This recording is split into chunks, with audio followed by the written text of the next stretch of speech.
Assalamualaikum warahmatullahi wabarakatuh. Perkenalkan, nama saya Rudi Skarya, PLP dari Lab Survei dan Pemetaan.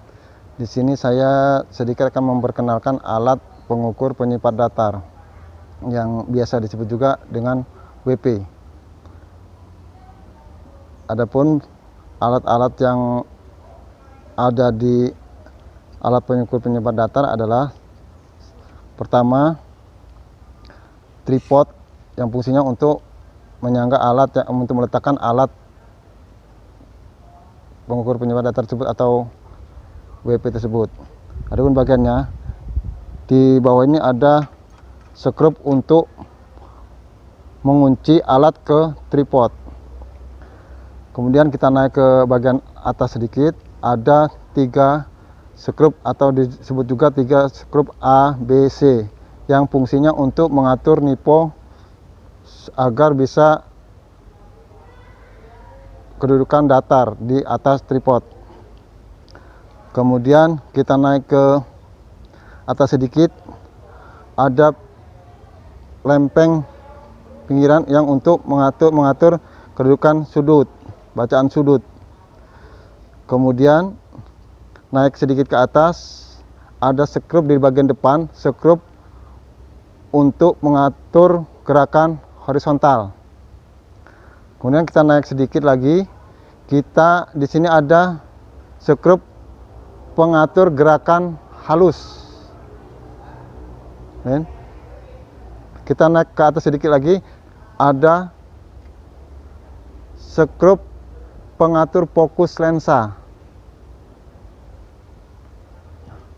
Kemudian di bagian samping di sini terdapat nipo kotak yang untuk fungsinya untuk mengecek kedataran alat terhadap bidang tegak lurusnya. Kemudian naik ke atas adalah phaser pembidik kasar yang fungsinya untuk membidik objek yang akan kita amati secara kasar. Nah, di sini ada skrup lensa yang fungsinya untuk memperjelas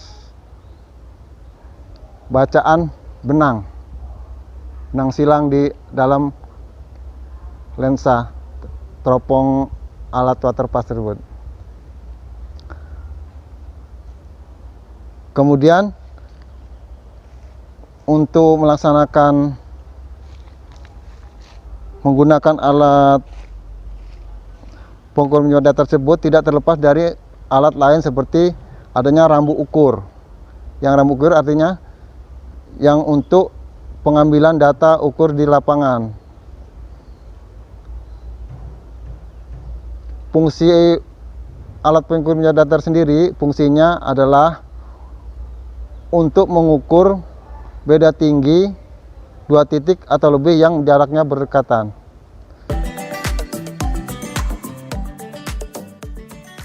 Di sini saya sedikit akan menjelaskan cara pembacaan rambu ukur. Pertama,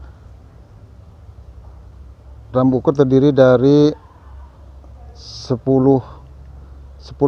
cm. Satu bagian ini terdapat 1 cm, artinya 1 cm kita asumsikan ada 10 mili. Jadi waktu pembacaan di teropong